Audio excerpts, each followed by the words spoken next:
네, 오늘 우리가 39장 내용을 우리가 3절까지 읽었습니다. 제가 마저 성경을 읽고 오늘 우리가 형통함이라는 것이 어떤 것인지의 의미에 대해서 나눠볼까 합니다. 요셉이 그의 주인에게 은혜를 입어 섬김에 그가 요셉을 가정총무로 삼고 자기의 소유를 다 그의 손에 위탁하니 그가 요셉에게 자기의 집과 그의 모든 소유물을 주관하게 한 때부터 여호와께서 요셉을 위하여 그 애굽 사람의 집에 복을 내리심으로 여호와의 복이 그의 집과 밭에 있는 모든 소유에 미친지라. 주인이 그의 소유를 다 요셉의 손에 위탁하고 자기가 먹는 음식 외에는 간섭하지 아니하였더라. 요셉은 용모가 빼어나고 아름다웠더라. 그 후에 그의 주인의 아내가 요셉에게 눈짓하다가 동침하기를 청하니 요셉이 거절하며 자기 주인의 아내에게 이르되 내 주인이 집안의 모든 소유를 간섭하지 아니하고 다 내 손에 위탁하였으니 이 집에는 나보다 큰 이가 없으며 주인이 아무것도 내게 금하지 아니하였어도 금한 것은 당신뿐이니 당신은 그의 아내임이라. 그런즉 내가 어찌 이 큰 악을 행하여 하나님께 죄를 지으리이까? 여인이 날마다 요셉에게 청하였으나 요셉이 듣지 아니하고 하여 동침하지 아니할 뿐더러 함께 있지도 아니하니라. 그러할 때에 요셉이 그의 일을 하러 그 집에 들어갔더니 그 집 사람들이 하나도 거기에 없었더라. 그 여인이 그의 옷을 잡고 이르되 나와 동침하자. 그러나 요셉이 자기 옷을 그 여인의 손에 부려두고 밖으로 나가매 그 여인이 요셉이 그의 옷을 자기 손에 부려두고 도망하여 나감을 보고 그 여인의 집 사람들을 불러서 그들에게 이르되 보라 주인이 히브리 사람을 우리에게 데려왔다가 우리를 희롱하게 하는도다. 그가 나와 동침하고자 내게로 들어오므로 내가 크게 소리 질렀더니 그가 나의 소리를 질러 부름을 받듣고 그의 옷을 내게 버려두고 도망하여 나아갔느니라 하고 그의 옷을 곁에 두고 자기의 주인의 집으로 돌아오기를 기다려 이 말로 그에게 말하여 이르되 당신이 우리에게 데려온 히브리 종이 나를 희롱하려고 내게로 들어왔으므로 내가 소리질러 불렀더니 그가 그의 옷을 내게 버려두고 밖으로 도망하여 나아갔나이다. 그의 주인이 자기 아내가 자기에게 이르기를 당신의 종이 내게 이같이 행하였다 하는 말을 듣고 심히 노한지라. 이에 요셉의 주인이 그를 잡아 옥에 가두니 그 옥은 왕의 제수를 가두는 곳이었더라. 요셉이 옥에 갇히으나 여호와께서 요셉과 함께 하시고 그에게 인자를 다하사 간수장에게 은혜를 받게 하심에 간수장이 옥중 제수를 다하 요셉의 손에 맡김으로 그 재반 사물을 요셉이 처리하고 간수장은 그의 손에 맡긴 것을 무엇이든지 살펴보지 아니하였으니 이는 여호와께서 요셉과 함께 하심이라. 여호와께서 그를 범사에 형통하게 하셨더라. 아멘. 예, 오늘 우리가 39장을 통해서 오늘 우리가 형통함, 그렇죠? 하나님께서 어떤 것을 우리에게 형통한 삶이라고 하는지를 39장에 요셉이 어떻게 하나님과 함께 하는가 그것을 통해서 알아보려고 합니다. 우리가 살아가면서 가장 듣는 말 중에 하나가 당신은 참 형통한 삶을 살고 있습니다. 라는 얘기를 들을 때도 있죠. 어떤 얘기죠? 이런 형통하다는 것이 세상 속의 형통은 만사 형통입니다. 그래서 모든 것이 잘 풀리고 자녀가 잘 풀리고 그죠? 건강하고 뭐 아무것도 영향을 받지 않는 어려움도 없고 뭐 경제적으로도 뭐 힘들지 않고 이런 것을 통해서 볼 때, 당신은 참 만사형통해요 라고 얘기하죠. 물론 그것이 틀린 말은 아니죠. 그런데 오늘 우리가 형통이라고 하는 이 얘기를 그냥 외적인 우리가 보이는 우리의 외적인 형태만 가지고 떠올리는 것은 옳지 않다라고 보죠.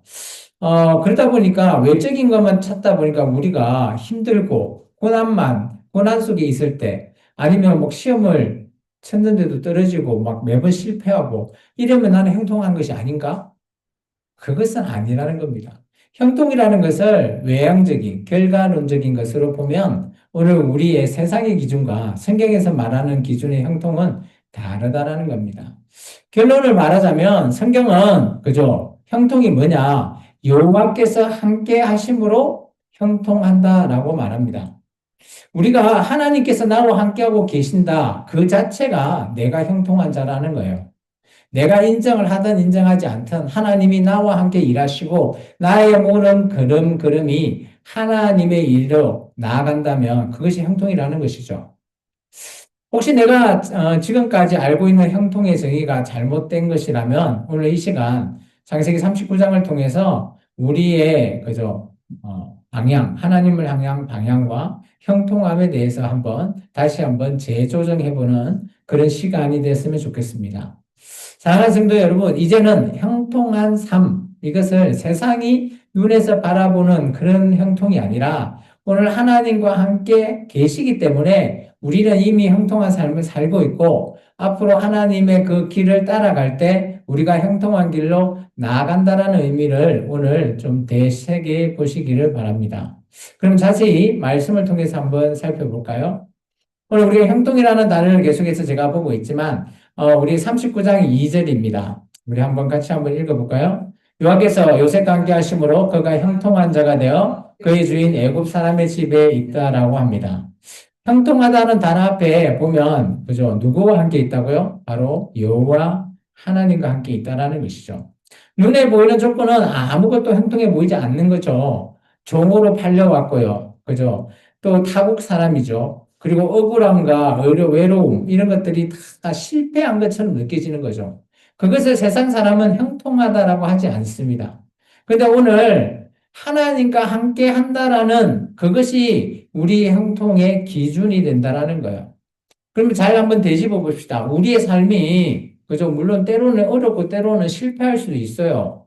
근데 내가 하나님을 떠나지 않고 하나님이 나와 함께 하신다는 것을 인정한다면 우리는 그 실패는 실패가 아니라는 거예요. 우리의 삶은 앞으로 하나님의 그 계획 속에서 우리가 언제나 형통할 수 있다라는 것을 보여준다라는 거예요. 그게 바로 요셉이 우리에게 보여주는 사례죠. 오늘 요셉과 같이 젊은 시절에 좌절을 느끼거나 기도를 해도 응답이 없거나 그럴 때마다 왜 나는 이렇게 힘든 길을 갈까? 이렇게 우리가 우리를 그저 한탄해할 때 그런 적이 있잖아요. 그런데 그것이 형통은 평탄한 게 아니라 하나님과 동행의 여부에 있다라는 거예요. 세상이 보는 눈의 형통과 우리가 하나님을 통해서 보는 우리의 눈의 형통함은 다르다라는 겁니다. 요셉이 보디발 집에 있을 때, 감옥에 있을 때도, 그죠? 오늘 이렇게 합니다. 성경에서는 한결같이 얘기하죠. 창세기 오늘 39장의 21절 말씀 한번 읽어볼까요? 여호와께서 요셉과 함께 하시고 그에게 인자를 다하사 간수장에게 은혜를 받게 하신다. 이거 요셉이 옥에 갇혔을 때도 하나님께서 요셉과 어떻게 한다고요? 함께 하신대요. 애굽 집에 보디발 집에 팔려왔을 때도 하나님이 함께 하시고 감옥에 갇혀 있어도 함께 하시고 이런 하나님께서 나와 동행하고 있냐 없나? 내가 하나님과 함께 하고 있나 없나? 이것이 우리의 형통함의 비밀이라는 겁니다. 이것이 바로 우리가 실패자가 아니라 우리가 믿음의 통로가 된다라는 겁니다. 오늘 이로 말미암아 나중에 요셉이 그저 애굽 총리까지 애굽의 국무총리까지 되는 그런 모든 길에 오늘 이런 어려운 난관이 있더라도 이런 요셉이 이것이 형통하지 않다라고 생각하면 좌절하지 않았을까요?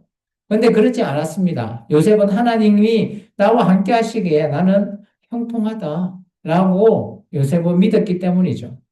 우리 신명기서에 보시면 형통한 자들에게 신명기서 28장에 복을 주시죠. 내가 들어가도 복을 주고 받고 나가도 복을 받는다. 이런 하나님께서 하나님의 계명과 율례를 잘 지키면 이걸 주시겠다라는 거예요. 복의 기준은 그죠? 움직이는 방향이 아니에요. 하나님께서 함께 하실 때 모든 것들을 우리가 받을 수 있는 게 바로 복입니다. 물질적인 복, 그게 복이 다가 아니라는 거예요. 하나님이 나와 함께 하는 것 자체가 우리가 받을 복이라는 것이죠. 때로 누구에게는 후손을 많이 낳게 하거나, 때로 누구에게는 정말 물질적으로 풍요롭게 해줄 수 있고, 때로 누구에게 건강을 주기도 하겠죠. 그런데 그런 거 하나하나가 그냥 복이 아니라 하나님의 그 자체, 그것이 바로 복이라는 것을 얘기하고 있습니다. 히브리서 13장 5절에 이렇게 얘기합니다. 같이 한번 읽어볼까요? 돈을 사랑하지 말고 내가 결코 너희를 버리지 아니하고 너희를 떠나지 아니하니라 하셨느니라. 하나님께서는 이 땅의 물질 사랑하지 말래요. 오직 나만 사랑해 달라는 거죠. 하나님만. 왜요? 그 자체가 오늘 우리의 형통을 얘기하는 겁니다. 하나님은 결코 우리를 버리지 않고 우리를 떠나지 않으신 분이라는 것을 명백하게 말씀하고 있습니다. 그럼 오늘 요셉의 인생을 통해서 형통한 삶은 하나님이 늘 함께하고 있는 삶, 그것이라는 것이죠. 누군가에게 형통해 보이지 않는 것처럼 우리 눈에는 보일지 모르겠지만 그 속에 하나님이 계시다면 그 사람은 형통한 삶을 살고 있다는 거예요. 그 사람은 이미 하나님의 축복을 받고 있고요. 하나님의 은혜를 함께 누리고 있다는 사실을 꼭 기억하시기 바랍니다. 우리 또한 내 안에 하나님이 함께 하시다면 내가 어떤 난관, 고난, 어려운 일 이런 것조차 우리가 지나갈 때 힘들고 어려울 때 우리가 혼자 걷지 않는 것처럼 예수님이 함께 하시고 우리 하나님께서 동행하심을 통해서 우리는 형통한 삶을 누리며 나갈 수 있다는 사실을 꼭 기억하시기 바랍니다. 두 번째는 형통함은 우리가 유혹 앞에서도 하나님을 선택하는 겁니다. 여기서 요셉의 유혹이 뭡니까? 보디발의 아내였죠. 아마 요셉이 젊은 나이에서 또 잘생긴 것 같습니다. 여기 보면 그죠? 용모가 아름다웠다 이런 표현도 나옵니다. 그런데 요셉은 한결같이 보디발의 아내가 유혹했을 때 한결같이 거부했습니다. 왜 그럴까요? 요셉의 고백을 한번 볼까요? 9절입니다. 같이 읽습니다. 이 집에는 나보다 큰 이가 없으며 주인이 아무것도 내게 금하지 아니하였어도 금한 것은 당신뿐이니 당신은 그의 아내임이라. 그런즉 내가 어찌 이 큰 악을 행하여 하나님께 죄를 지으리까? 요셉 입장에서는 보디발의 아내의 애인이 되면 어떨까요? 이제부터는 종이 아니에요. 그죠? 떵떵거리면서 살 수 있는 겁니다. 근데 그런 걸 다 버리고 오늘 어때요? 하나님을 택한 겁니다. 그러면서 보디발의 아내의 애인이 된다는 것은 어때요? 큰 악이라고 정의를 내렸습니다. 우리가 세상 사람들은 그죠? 이런 유혹이 올 때 충분히 거기에 넘어갈 수 있죠. 근데 하나님과 함께하는 우리라면 어떨까요? 우리는 오늘 요셉을 모범으로 살아야 될 줄 믿습니다. 어떤 감정, 유혹, 상황보다도 하나님과의 관계가 가장 먼저라는 사실.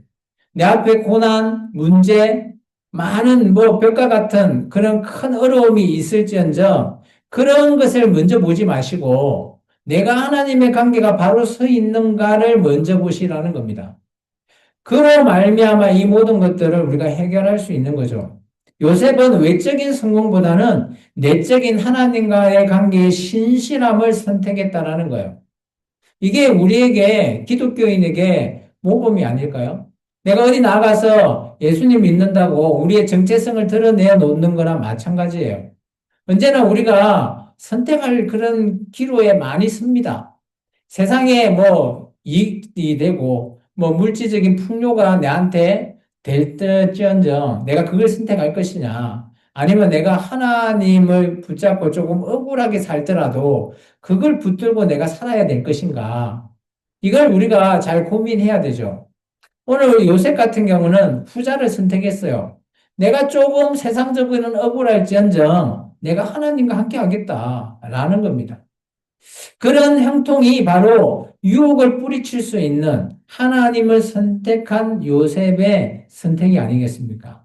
형통함은 우리가 이런 유혹 앞에서 하나님을 택할 수 있는 그죠? 자신감입니다. 이럴 때는 우리가 형통함을 통해서 하나님이 나와 함께 한다라는 믿음입니다. 그것을 통해서 우리가 하나님과 함께 한다라는 거죠. 야고보서에 이렇게 있습니다. 같이 한번 읽어볼까요? 야고보서 1장 12절. 시험을 참는 자는 복이 있나니 이는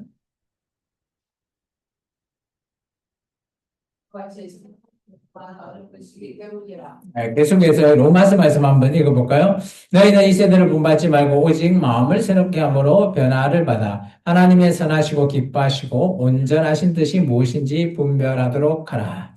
두 가지 말씀이 좀 달라 보이겠지만 절대 다른 내용이 아니죠. 우리가 선택하는 것, 어떤 게 옳은 건지 분별이 필요하고요. 또 이것이 어떤 것이 나의 시험이나 이런 것이 있을 때 내가 하나님을 위해서 참고 하는 것들, 그것 또한 우리가 언젠가는 인정받는다라는 겁니다.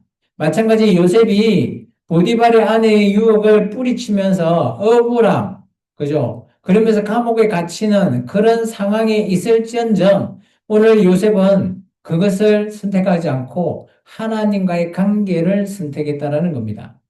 오늘 이처럼 하나님은 요셉의 믿음을 받고 그것을 통해 형통함이라고 오늘 말씀하고 있습니다. 그렇다면 다시 한 번 더 정의합시다. 형통한 삶이란 하나님의 눈으로 옳은 길을 가는 것이에요. 내 눈으로 옳은 길을 가는 게 아니라 하나님이 우리를 보실 때, 아, 쟤 똑바로 가네. 내가 원하는 방향으로 가는구나. 이렇게 인정해 주는 것, 그 인정받는 것이 오늘 우리가 형통한 삶을 사는 겁니다. 우리가 당장은 어렵고 손해처럼 보여도 그 선택이 하나님과 더 깊이, 더 세밀하게 연결되어 있고 또 그 길이라면 우리는 진정한 형통한 길이 아닐까 여겨집니다. 마지막 세 번째, 형통함은 우리가 고난 속에 있더라도 흔들리지 않는 하나님과의 신뢰입니다. 우리 인생에 예기치 못한 고난이 계속 오죠. 그죠? 시험을 봤는데 계속 떨어져. 아, 힘들어. 포기할까? 그렇지만 오늘 그것이 고난으로 여겨지지 않는 겁니다. 또 우리가 갑작스러운 건강에 문제가 있을 때, 자녀의 문제, 이런 것들이 있을 때, 우리가, 그죠? 질문하게 되죠. 내가 뭐 잘못했을까? 하나님은 나와 함께 하시는 거 맞는 걸까? 이런 생각과 질문을 하는 것이 아니라, 아, 하나님 나와 함께 있어. 이 고난도 내가 하나님과 함께 한다면 형통하게 이겨낼 수 있다라는 것을 말하는 겁니다. 우리 말씀을 보겠습니다. 21절입니다. 같이 읽습니다. 여호와께서 요셉과 함께 하시고 그에게 인자를 더하사 간수장에게 은혜를 받게 하심에 오늘 감옥에 갇힌 요셉, 그죠? 억울합니다. 그런데도 오늘 이 감옥의 인생이 끝이 아닙니다. 그런데 놀랍게 요셉이 감옥에 갇히고 못해도 2년 이상은 감옥살이를 합니다. 언제 풀려날지 알 수 없어요. 그럼 억울하지 않나요? 세상 사람들은 억울하다고 느끼십니다. 저 또한 억울할 것 같아요. 언제 풀려날지 알 수 없는 거예요. 근데 하나님께서 놀랍게도 이 감옥에 풀리나자마자 하나님께서는 바로의 꿈을 해석하게 하시고 국무총리로 어마어마한 자리로 하나님께서 만들어 놓는 겁니다. 그만큼 2년 이상의 고난 속에서도 하나님의 관계를 놓지 않는 그런 자가 바로 하나님의 형통함을 그대로 이어받을 수 있다라는 것이죠. 로마서 말씀 한번 같이 읽어볼까요? 같이 읽습니다. 다만 이뿐 아니라 우리가 환난 중에도 즐거워하나니 이는 환난은 인내를 인내는 연단을 연단은 소망을 이룬 줄을 알미라. 우리가 받는 환난, 인내, 연단 이것은 온다면 여러분은 기뻐하시라는 겁니다. 바울은. 왜냐? 고난을 통해서 우리가 믿음이 흔들리는 것이 아니라 오히려 더 단단해진다라는 것이죠. 고난 속에서 우리의 믿음이 흔들려서 예수님 믿는 것을 떨어져 나간다면 그것은 참 믿음이 아니기 때문이죠. 이런 고난 속에서 흔들려도, 그죠? 태풍이 불어도 큰 나무는 가지만 흔들리고 이파리만 날아가지 그 모든 본체가 부러지진 않죠. 그게 믿음이라고 저는 봅니다. 근데 놀랍게도 나무가 정말 잘 자라는 것은 가지나 이런 연한 것들이 처질 때 다시 그 나무가 더 쑥쑥쑥 잘 자라는 걸 볼 수 있습니다. 이처럼 우리에게 있어서 고난은 우리가 우리의 믿음을 흔드는 것이 아니라 더 믿음을 단단하게 해주는 도구가 아닐까요? 왜 그럴까요? 하나님이 나와 함께하고 계신다는 사실을 우리가 믿고 있기 때문입니다. 시편의 말씀을 한번 볼까요? 두 절입니다. 먼저 86편이죠. 나의 환난 날에 내가 주께 부르짖으리니 주께서 내게 응답하시리이다. 또요. 환난 날에 나를 부르자 내가 너를 건지리니 내가 나를 영화롭게 하리로다. 이처럼 시편의 말씀처럼 요셉은 감옥에서 환난, 그죠? 그런 날에 하나님을 늘 부르짖지 않았을까요? 그렇지만 놀랍게도 그 감옥에서도 간수장이가, 그죠? 요셉에게 모든 재반 사무를 다 맡기면서 또 일을 열심히 할 수 있게끔 길을 열어도 줍니다. 그 또한 하나님의 은혜는 거죠. 우리가 어떤 자리에 있든 남이 무시하고 남이 없어 보인다 할지언정 그곳에서 우리가 우리의, 그죠? 열심히 하나님의 일을 할 때 우리는 언젠가는 하나님 앞에서 인정받고 또 우리의 믿음이 날로 날로 더 성장해 나갈 수 있을 줄 믿습니다. 말씀을 좀 정리할까요? 원래 형통이라고 하는 것은 하나님의 중심의 삶에서 우리가 흘러나오는 겁니다. 요셉의 삶의 한마디면 형통에 대한, 우리 세상 사람의 형통에 대한 역설적인 의미를 담고 있죠. 남들 보기에는 요셉이 실패한 걸 보여집니다. 그렇지만 하나님 보시기에는 요셉은 믿음의 진주를 빚어내고 있는 과정에 있는 거죠. 진주가 어떻게 만들어지는 줄 아세요? 조개 껍질 안에 있었을 때 가만히 있으면 이 안에 있는 그것은 진주를 만들지 않아요. 그런데 이 조개가 상처를 입다 보면 그 상처를 그저 낫게 하기 위해서 약간의 액을 품으면서 그것이 계속 만들어지다 보니까 이게 진주라고 하는 아름다운 것이 조개 안에 만들어져 있는 것을 우리가 알 수 있습니다. 이처럼 우리는 어떠한 환난, 고난이 아무 문제 없이 우리의 삶을 매일매일 살아간다면 우리의 삶은 그냥 그렇게 아무 의미 없이 그냥 지나갑니다. 근데 우리의 삶이 남들보다 내가 왜 이리 힘들지? 왜 더 어렵지? 라고 할 때 오늘 우리는 다시 한 번 더 돌이켜 봐야 되지 않을까요? 아, 이것이 하나님께서 나를 진주로 만드는 과정이구나.